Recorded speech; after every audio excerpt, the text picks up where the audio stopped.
Hey everyone, welcome to my channel and to a new video. This is Muskan and this video is dedicated to all the 10th graders जो इस साल अपने boards देने वाले हैं. So in this video, I'm just going to share some tips and tricks and the mistakes that I made that you should not, ताकि तुम एक अच्छा स्कोर कर सको, तुम्हारा स्कोर डिसेंट हो बोर्ड एग्जाम्स में 10th के. So let's just get into the video. First and the foremost thing, this video is dedicated more towards the Madhya Pradesh board students. क्यों? क्योंकि मैं खुद भी मध्य प्रदेश बोर्ड से ही हूँ एंड मैंने 2023-24 में बोर्ड एग्जाम्स दिए थे क्लास 10th के and I scored 90% in my class 10th. I guess which is quite decent. तो मतलब भरोसा कर सकते हो मेरे पे. I am a senior. Like अब मैं 12th में जाने वाली हूँ बिकॉज मेरे एग्जाम हो चुके हैं 11th के. हाँ, हो जाऊंगी मैं पास. सब मैं पास हूँ, मैं पता है मेरे को इतना. ठीक है, तो let's just get into the video.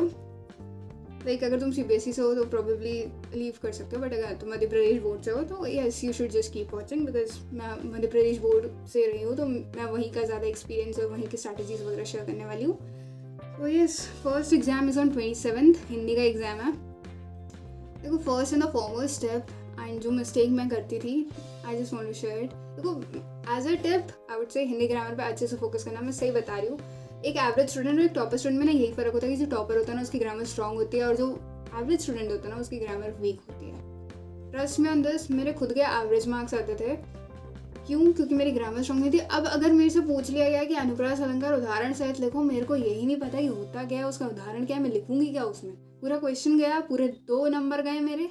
तो हाँ, प्लीज़ ग्रामर पे अच्छे से फोकस करना. और अगर तुम्हें लगता है ना कि ग्रामर याद नहीं हो रही, देखो यही तरीका है और ऐसे ही सब करते हैं. मानो मेरी बात.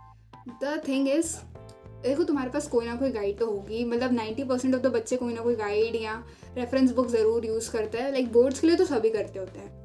तो हाँ, मेरे पास भी थी. तो what I use to do was, उस रेफरेंस बुक में जैसे उदाहरण दिए हैं एंड लाइक जो भी ग्रामर है वो सब दी होती है ना, तो उसमें जैसे अनुप्रास अलंकार है उसका उदाहरण है तो उसकी परिभाषा उदाहरण उससे मल्टीपल टाइम्स देखिए. मतलब जो भी ग्रामर का सेक्शन जैसे छंद अलंकार रस जो भी है तुम्हारा, उस चीज़ को बार बार देखो, रिपीटेडली पढ़ो, उसे दिमाग में डालो. अपने कैसे डलेगा, बार बार लिख के प्रैक्टिस करो. उसके जो उदाहरण है उन्हें बार बार लिखो. बिकॉज मैं बता रही हूँ, हो सकता है तुम्हें इनिशियल लगे कि तुम्हें याद है, बट बोर्ड एग्जाम देने जाओगे और फिर एग्जाम का जो स्ट्रेस होता है उस एनवायरनमेंट में हो सकता है तुम भूल जाओ.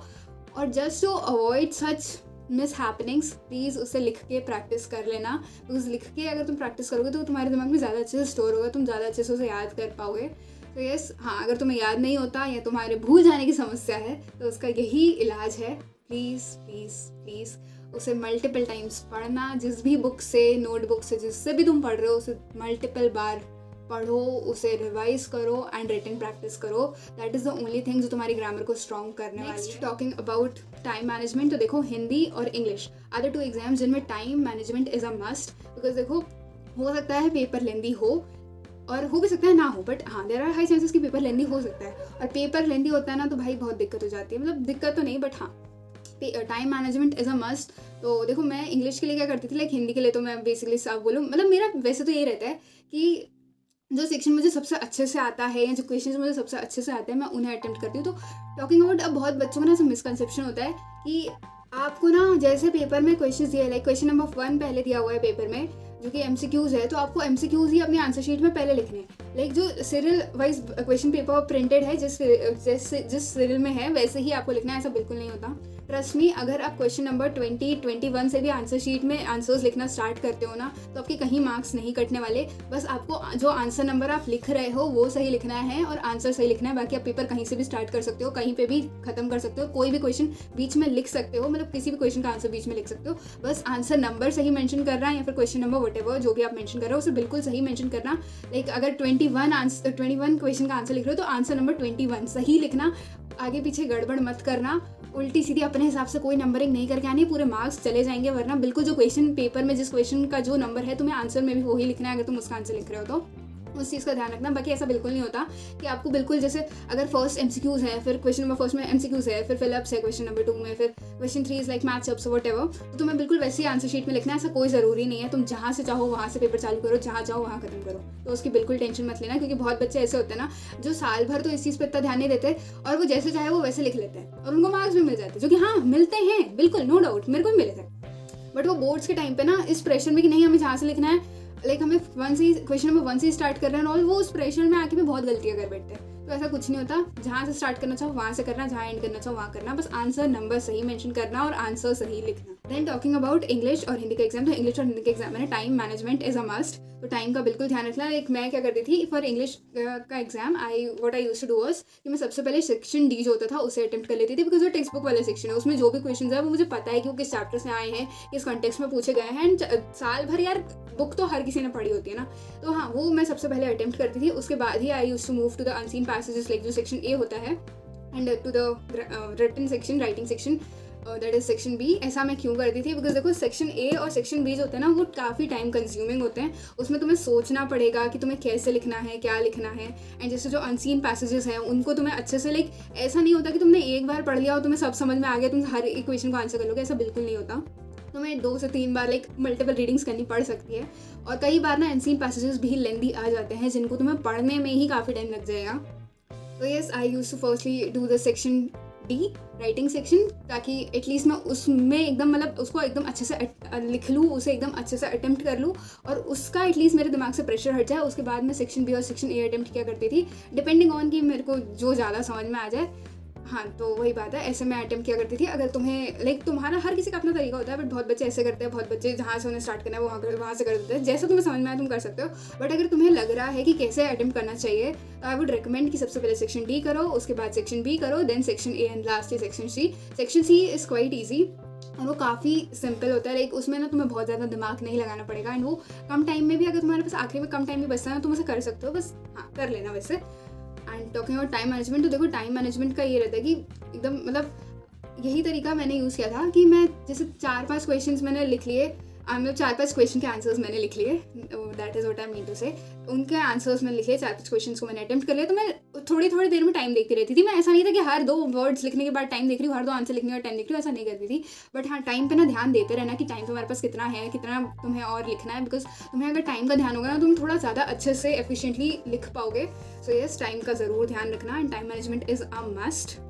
दैन टॉकिंग अबाउट संस्कृत, तो देखो संस्कृत में ना I would just recommend grammar अच्छे से करके जाना। लाइक ऐसा नहीं बोल रही हूँ कि सिर्फ ग्रामर करके जाना बाकी सिलेबस छोड़ के चले जाना, ऐसा बिल्कुल नहीं बोल रही हूँ, बट हाँ ग्रामर पे अच्छे से फोकस करना, बिकॉज ग्रामर ना देखो बाकी सब एक बार को फिर भी हो जाता है, बट ग्रामर में मार्क्स कट जाते हैं, मतलब हम ग्रामर को इग्नोर मारते हैं और फिर हमारे मार्क्स हमें इग्नोर मारते हैं। तो इस चीज़ का बिल्कुल ध्यान रखना। लाइक संस्कृत में तो मुझे ऐसा लगता है स्ट्रेस थोड़ा कम रहता है बच्चों को, अब वो थोड़ा बहुत बच्चे की सिचुएशन पे भी डिपेंड करता है ना कि कैसा हाल है, बट हाँ ग्रामर तो मतलब संस्कृत तो हो जाती है, उसकी इतनी टेंशन मैं नहीं लूँगी, मतलब मैं नहीं लेती थी। एंड हाँ तुम भी मत लेना, आराम से कर लेना, बाकी संस्कृत के बारे में मैं कुछ ज़्यादा बोलना नहीं चाह रही हूँ। देन टॉकिंग अबाउट मैथमेटिक्स, तो देखो मैथ्स के लिए प्योरली एनसीईआरटी पढ़ के जाना, अच्छे से एनसीईआरटी को पढ़ के जाना, सोलली एनसीईआरटी पे ही डिपेंड करना, पूरी एनसीईआरटी को ना अच्छे से कवर करके जाना, हर एक एग्जाम्पल, हर एक बैक एक्सरसाइज का जो क्वेश्चन है सबको अच्छे से करके जाना, बिकॉज एग्जाम्पल्स भी आते हैं और बैक एक्सरसाइज के भी क्वेश्चन आते हैं, और वही आते हैं, लाइक तुम्हें बहुत अलग वैल्यूज़ नहीं दी जाएंगी। बाकी मैथ्स लाइक अब तो काफ़ी सिंपल हो चुकी है रैशनलाइज सिलेबस के रैशनलाइज होने के बाद, तो हाँ तुम उन सब पे लाइक वैसे तो यार देखो मैं तो यही करती थी कि मैं पढ़ती थी, तो हाँ तुम बस पढ़ लेना, अच्छे से पढ़ लेना। तुम देखो I am not here to suggest in teachers और एनीथिंग, क्यों, क्योंकि देखो भाई यूट्यूब पे एम्पल अमाउंट ऑफ टीचर्स है और हर किसी को अलग टीचर से समझ में आता है। टॉकिंग अबाउट मी, तो देखो मैंने ऋतिक सर से भी मैथ्स पढ़ी है, जो कि लास्ट या वॉरियर सीरीज़ में पढ़ा रहे थे, उनने मैथ्स पढ़ाई थी, और मैंने और भी अदर यूट्यूब चैनल्स को रेफ़र किया था, क्यों, इसीलिए लाइक एनसीईआरटी के सारे क्वेश्चंस को पढ़ने के लिए। तो हाँ एनसीईआरटी को अच्छे से मैंने कवर किया था, and that is what led me to score 95 in class 10th maths. Like मेरी मैथ्स इतनी अच्छी नहीं थी, मैं सच बताऊँ, 9th में I was very weak, like not very weak but हाँ I was average at maths. और यही एक चीज़ जिस वजह से मेरे मार्क्स अच्छे आए ना 10th के मैथ्स में, वॉज कि एनसीईआरटी को मैंने अच्छे से सॉल्व किया था।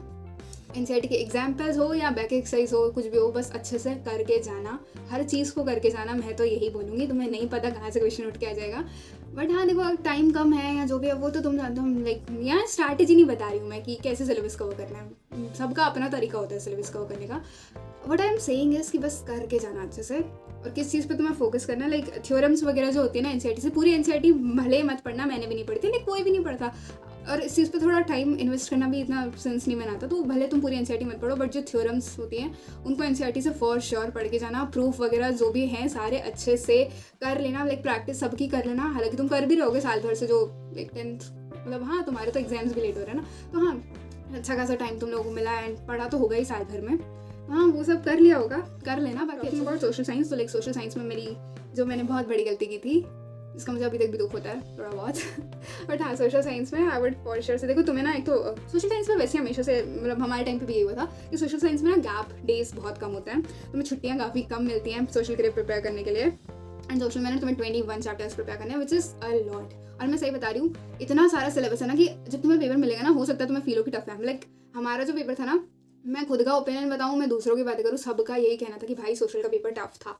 क्यों? क्योंकि पहली चीज़ तो सिलेबस इतना सारा है, इस चक्कर में भाई इतना सिलेबस तुम गैप डेज में कवर, लाइक बहुत बच्चे कर भी लेते हैं बट मैं तो नहीं कर पाई थी, मैं सब बोलूँ तो। हाँ सोशल साइंस में आई वुड फॉर श्योर से भाई ज्योग्राफी को अच्छे से पढ़ के जाना। लाइक ज्योग्राफी में ना मैंने खुद ने ये गलती की थी, मेरा एक्सपीरियंस है, ज्योग्राफी पे बच्चे फोकस नहीं करते। क्यों? क्योंकि ज्योग्राफी बहुत लोगों को पसंद नहीं होती, मुझे भी इतनी कुछ खास नहीं पसंद थी, और उसमें बहुत सारा दिमाग लगाना पड़ता था, बहुत सारा याद करना पड़ता था, और जिसमें मतलब मन नहीं करता था वो सब करने का।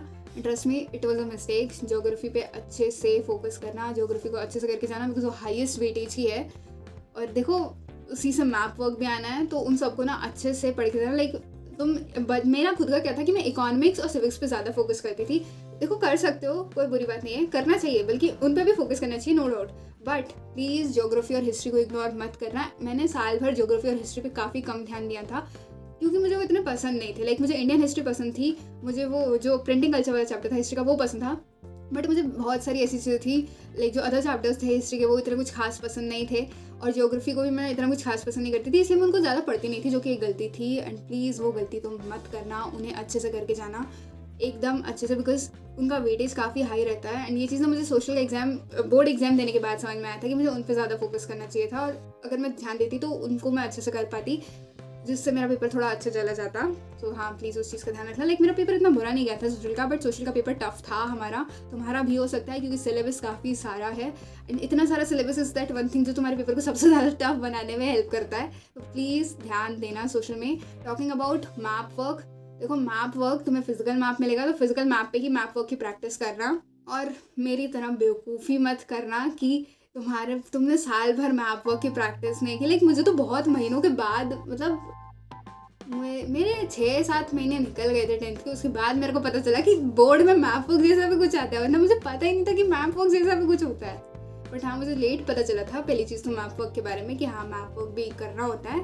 तो हाँ उस चीज़ पे मैंने फोकस नहीं किया था साल भर, तो छोड़ो, मैंने आखिरी के टाइम पे भी उस पर अच्छे से फोकस नहीं किया था। मतलब मैंने प्रैक्टिस की थी नो डाउट, बट उतना अच्छे से नहीं की थी। मैंने क्या गलती की थी कि मैंने फिजिकल मैप लिया इंडिया का, and what I did was कि मैं सारे जितने भी जैसे घाट्स हैं, माइंस हैं, उन सबको ना एक ही मैप पे प्लॉट करने लगी थी।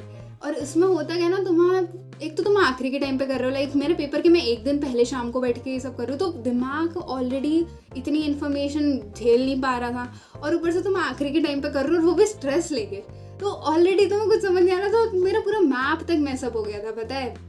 तो इस चीज़ का बिल्कुल ध्यान रखना। लाइक अगर तुम्हें माइंस की प्रैक्टिस करनी है, कि जो माइंस है, तो एक मैप लो, उस पर जितने भी माइंस है उन सबको प्लॉट करो, मार्क करो, और बाकी जो अदर लाइक सिटीज़ वगैरह मार्क करनी होती है तो सब अलग अलग मैप्स पे करो। एंड लास्टली जब तुम्हारी अच्छे से प्रैक्टिस हो चुकी है उसके बाद ही सब कंबाइन करना, वरना मत करना, बिकॉज मैं सही बता रही हूँ सब घिचड़ पिचड़ हो जाती है यार, मतलब एकदम सब मेसी सा हो जाता है कि कहाँ क्या था, कहाँ क्या नहीं था। और फिर आखिरी में ना जब तुम्हें एग्जाम टाइम पे मैप वर्क करने की बारी है कि ना, तुम सब दिमाग से उड़ चुका होगा, तुम्हारे सब उड़ जाता है कि कहाँ क्या था, कहाँ क्या नहीं था, और उसमें गलतियाँ हो जाती है। और मैप में गलतियाँ मतलब सीधे मार्क्स गए, तो उस चीज़ का ध्यान रखना। एक मैप लेना, उस पर सारे माइंस मार्क करना, फिर दूसरा मैप लेना, उस पर सिटीज़ मार्क करना, ऐसे ऐसे जितने भी तुम्हें मैप वर्क करने हैं सबको अच्छे से एक एक करके करना। और लास्ट में जो तुम्हारी काफ़ी अच्छी प्रैक्टिस हो चुकी है ना, उसके बाद ही सबको कंबाइन करके एक बार में एक मैप पे लोकेट करने की कोशिश करना। अगर तुमने नहीं ये सब किया, यहाँ एक ही बार में तुम सबको एक जगह लोकेट करने लगे एक ही मैप पे, तो वो बहुत मैसी सा हो जाएगा, तुम्हें उसे रिवाइज करना तो तुम उस मैप से रिवाइज भी नहीं कर पाओगे अच्छे से। मैप वर्क का काफ़ी अच्छे से ध्यान रखना, बिकॉज मैं सही बता रही हूँ map work is important, 4 number बहुत ज़्यादा होते हैं। और उसमें ना हम हमारे 4 नंबर कटवा के भी आ जाते हैं। मैं सही बता रही हूँ, मैंने खुद ने और मेरे दोस्तों ने भी यही गलतियाँ की थी कि हमने मैथ वर्क पे इतना अच्छे से ध्यान दिया नहीं और फिर हमारे मार्क्स कट गए थे। एंड टॉकिंग अबाउट साइंस, तो देखो साइंस में तो तुम्हें काफ़ी अच्छा टाइम मिला हुआ है। हाँ मतलब साइंस में देखो आई वुड से बहुत अच्छा टाइम है तुम्हारे पास, और लास्ट पेपर होगा।